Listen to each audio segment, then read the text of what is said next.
നമസ്കാരം. ആനന്ദ് ഇന്റർനാഷണൽ ന്യൂസിലേക്ക് സ്വാഗതം. പ്രധാന വാർത്തകൾ. US ഉപഭോക്താക്കൾക്കുള്ള വൈദ്യുതി വില വർദ്ധിപ്പിക്കുമെന്ന് കാനഡ വക ഭീഷണി. മറുപടിയായി കനേഡിയൻ സ്റ്റീൽ, അലുമിനിയം എന്നിവയുടെ താരിഫ് ഇരട്ടിയാക്കുമെന്ന് ഡൊണാൾഡ് ട്രംപ്. USഉം കാനഡയും തമ്മിലുള്ള വ്യാപാര യുദ്ധം അതിരൂക്ഷം. പാകിസ്ഥാനിൽ ബലൂചിസ്ഥാൻ വിഘടനവാദികൾ റാഞ്ചിയ ട്രെയിനിൽ നിന്നും 104 പേരെ മോചിപ്പിച്ചു. ഏറ്റുമുട്ടൽ 16 വിഘടനവാദികളെ സൈന്യം കൊലപ്പെടുത്തി. 100 കണക്കിന് പേർ ഇപ്പോഴും കുടുങ്ങിക്കിടക്കുന്നതായി റിപ്പോർട്ട്.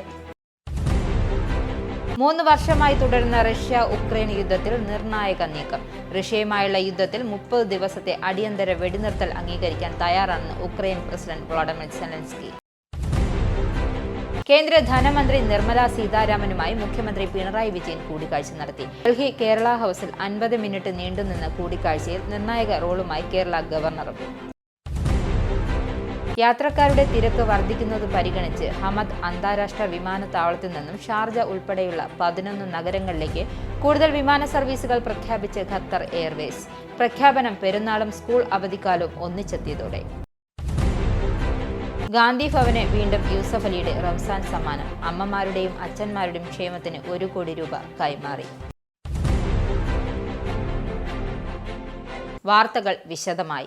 US ഉപഭോക്താക്കൾക്കുള്ള വൈദ്യുതി വില വർദ്ധിപ്പിക്കുമെന്ന് കാനഡ ഭീഷണിപ്പെടുത്തിയതിന് മറുപടിയായി കനേഡിയൻ സ്റ്റീൽ, അലുമിനിയം എന്നിവയുടെ താരിഫ് ഇരട്ടിയാക്കുമെന്ന് ഡൊണാൾഡ് ട്രംപ് ഭീഷണിപ്പെടുത്തിയതോടെ ചൊവ്വാഴ്ച USഉം കാനഡയും തമ്മിലുള്ള വ്യാപാര യുദ്ധം രൂക്ഷമായി. കാനഡ, മെക്സിക്കോ അടക്കം സഖ്യരാജ്യങ്ങളിൽ നിന്നും ഇറക്കുമതി ചെയ്യുന്ന എല്ലാ സ്റ്റീൽ, അലുമിനിയം എന്നിവയ്ക്കും 25% പുതിയ താരിഫുകൾ ബുധനാഴ്ച അർദ്ധരാത്രി മുതൽ പ്രാബല്യത്തിൽ വരുമെന്ന് വൈറ്റ് ഹൌസ് സ്ഥിരീകരിച്ചു.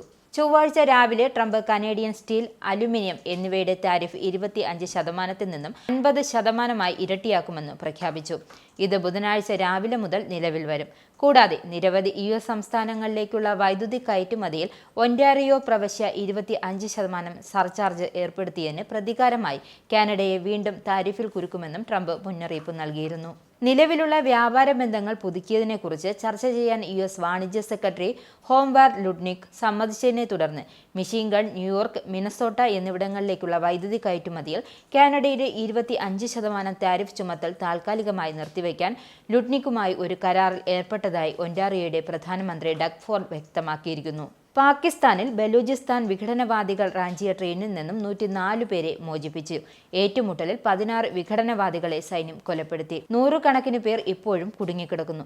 സുരക്ഷാ സേനയും തീവ്രവാദികളും തമ്മിൽ കനത്ത വെടിവയ്പ് തുടരുകയാണെന്ന് സുരക്ഷാ വൃത്തങ്ങൾ വ്യക്തമാക്കി. സുരക്ഷാ സേന 43 പുരുഷന്മാരും 26 സ്ത്രീകളും 11 കുട്ടികളും ഉൾപ്പെടെ 80 ബന്ദികളെ തീവ്രവാദികളിൽ നിന്നും വിജയകരമായി മോചിപ്പിച്ചു.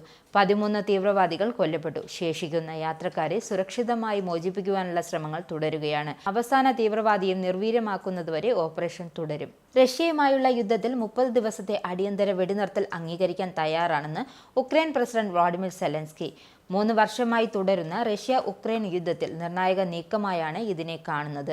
സൗദി അറേബ്യയിൽ നടന്ന ഉന്നതതല ചർച്ചകൾക്ക് ശേഷം സൈനിക സഹായത്തിനും രഹസ്യാന്വേഷണ വിവരങ്ങൾ പങ്കുവെക്കുന്നതിനുമുള്ള നിയന്ത്രണങ്ങൾ ഉടൻ നീക്കുമെന്നും US പ്രഖ്യാപിച്ചതിനെ തുടർന്നാണ് ഈ നടപടി. ഉക്രൈന്റെ ഈ തീരുമാനത്തിന് വ്ളാഡിമിർ പുടിൻ മറുപടി നൽകുമെന്ന് പ്രതീക്ഷിക്കുന്നതായി അമേരിക്കൻ പ്രസിഡന്റ് ഡൊണാൾഡ് ട്രംപ് പറഞ്ഞു. രാജ്യത്തിന്റെ വടക്കുകിഴക്കൻ മേഖല നിയന്ത്രിക്കുന്ന കുർദിഷ് നേതൃത്വത്തിലുള്ള സിറിയൻ ഡെമോക്രാറ്റിക് ഫോഴ്സുമായി സിറിയൻ സർക്കാർ ഒരു കരാറിൽ എത്തി. SDFനെ ദേശീയ സൈന്യത്തിൽ സംയോജിപ്പിക്കുന്നതിനും രാജ്യവ്യാപകമായി വെടിനിർത്തൽ നടപ്പിലാക്കുന്നതിനുമായിട്ടാണ് നിർണായക കരാർ. കരാർ പ്രകാരം 2012 ആഭ്യന്തര യുദ്ധകാലത്ത് കുർദിഷ് നേതൃത്വത്തിലുള്ള അതോറിറ്റി നേടിയെടുത്ത വടക്കുകിഴക്കൻ മേഖലയുടെ സ്വയംഭരണാവകാശം സിറിയൻ സർക്കാരിന്റെ നിയന്ത്രണത്തിലാകും. മതപരമോ വംശീയമോ ആയ പശ്ചാത്തലം പരിഗണിക്കാതെ എല്ലാ സിറിയൻ സർക്കാരും രാജ്യത്തിന്റെ പുതിയ രാഷ്ട്രീയ പ്രക്രിയയിൽ പങ്കാളിയാകാൻ കഴിയുമെന്നും കരാർ ഉറപ്പു നൽകുന്നു.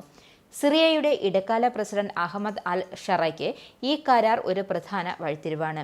അദ്ദേഹം രാജ്യത്തിന്റെ മേൽ സിറിയൻ സർക്കാരിന്റെ നിയന്ത്രണം ഏകീകരിക്കുന്നതിനുള്ള ചർച്ചകളിൽ SDFനെ തുടക്കത്തിൽ തന്നെ വിശ്വാസത്തിലെടുത്തിരുന്നു.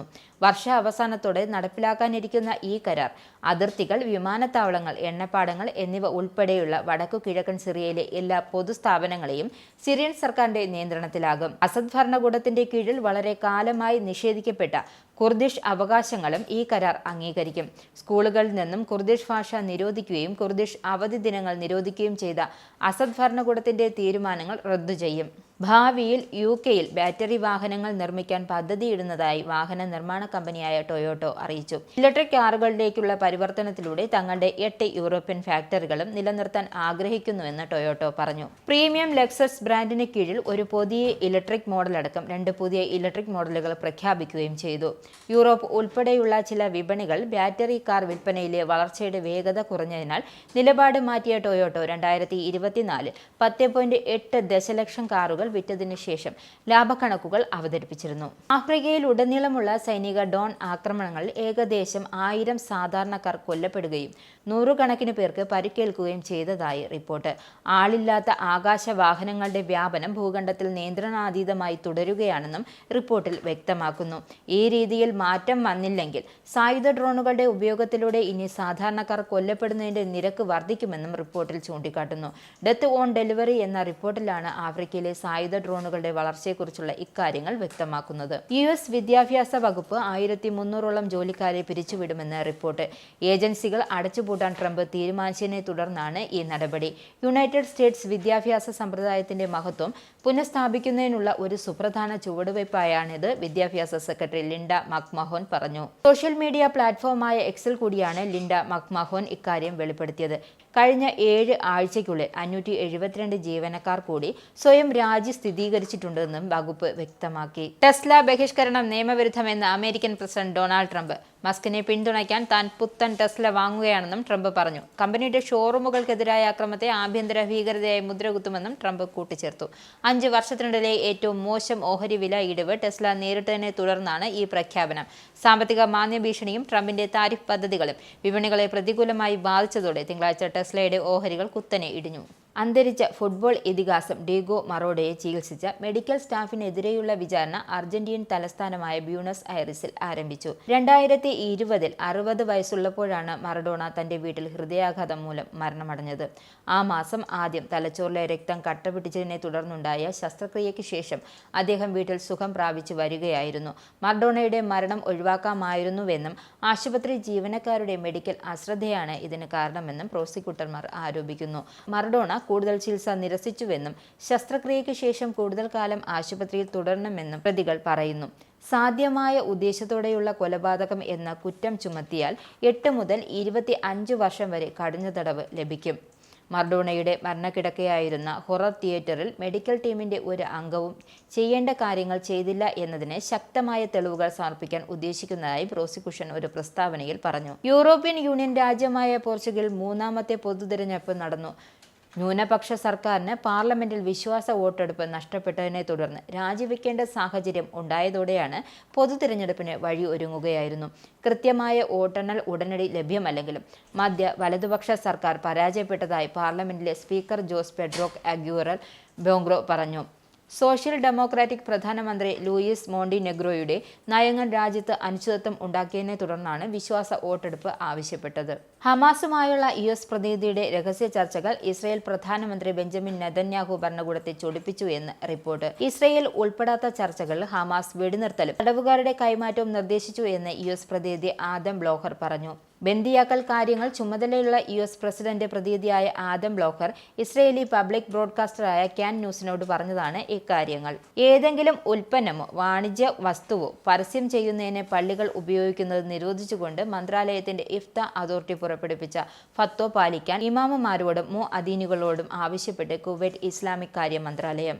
ഇഫ്ത ശരീഅത്ത് ഗവേഷണ വിഭാഗത്തിന് കീഴിലുള്ള ഇഫ്ത അതോറിറ്റിയുടെ പൊതുകാര്യ സമിതി പുറപ്പെടുവിച്ച ഫത്വ പാലിക്കേണ്ടതിന്റെ പ്രാധാന്യം മന്ത്രാലയത്തിലെ പള്ളികളുടെ വിഭാഗം ആവർത്തിച്ചു. ലാഭം ലക്ഷ്യമിട്ടുള്ള സ്ഥാപനങ്ങൾ പള്ളികളിൽ സൗജന്യ സേവനങ്ങൾ വാഗ്ദാനം ചെയ്യുന്ന രീതിയെക്കുറിച്ചുള്ള ഒരു ചോദ്യത്തിന് മറുപടിയായാണ് കഴിഞ്ഞ വർഷം ഫത്വ പുറപ്പെടുവിച്ചത്. പള്ളികളിൽ സ്ഥാപിച്ചതിന്റെ പവിത്രമായ ലക്ഷ്യത്തിന് വിരുദ്ധമായതിനാൽ ഏതെങ്കിലും ഉൽപ്പന്നമോ വാണിജ്യ വസ്തുവോ പരസ്യം ചെയ്യുന്നതിനുള്ള വേദിയായി പള്ളികൾ ഉപയോഗിക്കരുതെന്ന് ഫത്വയിൽ വ്യക്തമായി പറയുന്നു.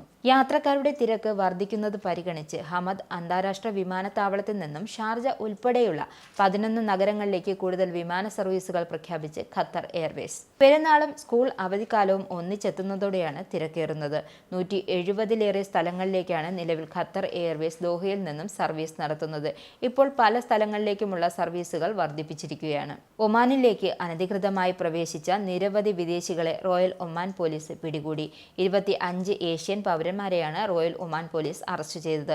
നിയമവിരുദ്ധ കുടിയേറ്റത്തിനെതിരെയുള്ള ശക്തമായ നടപടികളുടെ ഭാഗമായാണ് പ്രതികളെ പിടികൂടിയതെന്ന് റോയൽ ഒമാൻ പോലീസ് അറിയിച്ചു. പിടിയിലായവർക്കെതിരെ നിയമ നടപടികൾ പൂർത്തിയാക്കി വരികയാണെന്നും അധികൃതർ അറിയിച്ചു. ഇനിയൊരു ഇടവേള. വീണ്ടും വാർത്തകളിലേക്ക്. National highlights.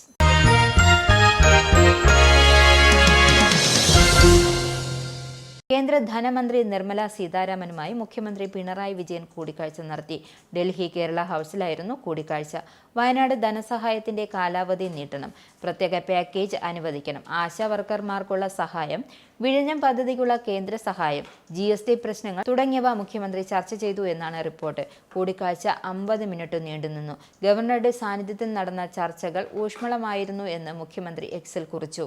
നിർണായക സാമൂഹ്യ സാമ്പത്തിക പദ്ധതികൾക്കായുള്ള ഡാറ്റ ശേഖരിക്കുന്നതിന് അതിർത്തി നിരീക്ഷണം വർദ്ധിപ്പിക്കുന്നതിനും സഹായിക്കുന്ന സ്വന്തം ഉപഗ്രഹമായ അസാം സാറ്റ് വിക്ഷേപിക്കാനുള്ള പദ്ധതികളുമായി അസാം. ISRO സഹായത്തോടെയാണ് ഈ പദ്ധതി. 2025-26 സംസ്ഥാന നിയമസഭയിൽ സംസ്ഥാന ബഡ്ജറ്റ് അവതരണ വേളയിൽ ധനമന്ത്രി അജന്ത നിയോഗ് അവതരിപ്പിച്ച ഈ സംരംഭം അസമിനെ നൂതന ഭരണത്തിന്റെ മുൻനിരയിലേക്ക് എത്തിക്കുമെന്നാണ് റിപ്പോർട്ട്. ജമ്മു കാശ്മീരിൽ 2 സംഘടനകളെ 5 വർഷത്തേക്ക് നിരോധിച്ച് കേന്ദ്ര ആഭ്യന്തര മന്ത്രാലയം.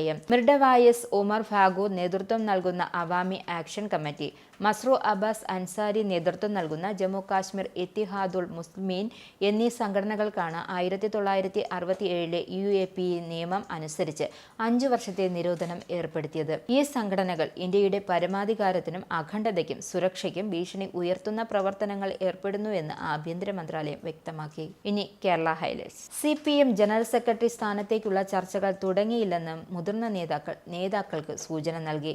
അടുത്ത കേന്ദ്ര കമ്മിറ്റി കഴിഞ്ഞ് ആലോചനകൾ തുടങ്ങൂ. MA ബേബി, BV രാഘവലു, അശോക് ദാവ്ലെ എന്നിവരുടെ പേരുകൾ ചർച്ചയിലുണ്ട്. വിജയരാഘവൻ, നിലോത്പൽ വസു എന്നിവരുടെ പേരുകളും ഉയർന്നേക്കാം. എന്നാൽ കേരള ബംഗാൾ ഘടകങ്ങൾ നിലപാട് പ്രധാനമാകും. PBയിലേക്ക് വിജു കൃഷ്ണൻ, U വാസുകി, മറിയം ദാവ്ല തുടങ്ങിയവരും ചർച്ചയിലുണ്ട്. P Shanmugham, K Balakrishnan, AR Sindhu എന്നിവരെയും ആലോചിച്ചേക്കാം. റംസാൻ നോമ്പുകാലത്ത് പത്തനാപുരം ഗാന്ധിഭവന് ആശ്വാസമായി വീണ്ടും Lulu group chairman MA Yusuf അലിയുടെ സ്നേഹസഹായം. ഗാന്ധിഭവനിലെ അന്തേവാസികൾക്കായി 1 കോടി രൂപയുടെ ധനസഹായം കൈമാറി. എല്ലാവർക്കും സമൃദ്ധമായ ഭക്ഷണം നൽകുന്നതിനും മരുന്നിനും ചികിത്സയ്ക്കുമായാണ് തുക കൈമാറിയത്.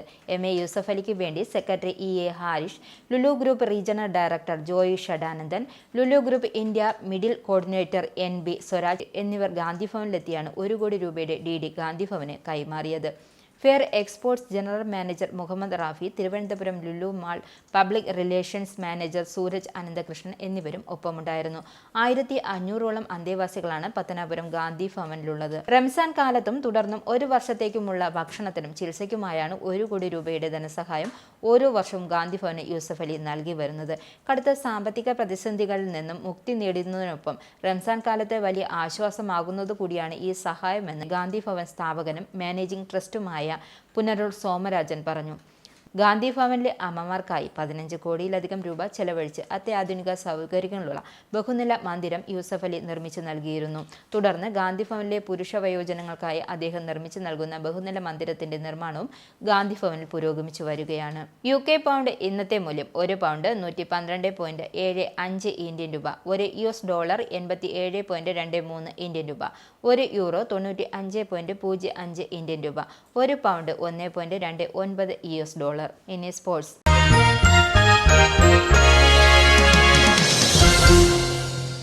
ഫ്രഞ്ച് മിഡ്ഫീൽഡർ പോൾ പോഗ്ബയുടെ വിലക്ക് അവസാനിച്ചു.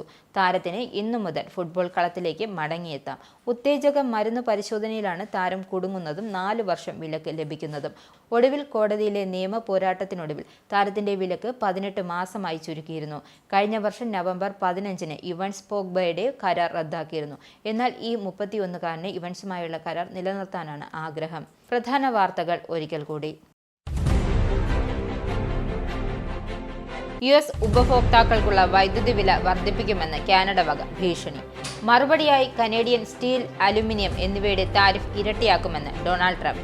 USഉം കാനഡയും തമ്മിലുള്ള വ്യാപാര യുദ്ധം അതിരൂക്ഷം. പാകിസ്ഥാനിൽ ബലൂചിസ്ഥാൻ വിഘടനവാദികൾ റാഞ്ചിയ ട്രെയിനിൽ നിന്നും 104 പേരെ മോചിപ്പിച്ചു. ഏറ്റുമുട്ടൽ 16 വിഘടനവാദികളെ സൈന്യം കൊലപ്പെടുത്തി. 100 കണക്കിന് പേർ ഇപ്പോഴും കുടുങ്ങിക്കിടക്കുന്നതായി റിപ്പോർട്ട്. 3 വർഷമായി തുടരുന്ന റഷ്യ-ഉക്രൈൻ യുദ്ധത്തിൽ നിർണായക നീക്കം.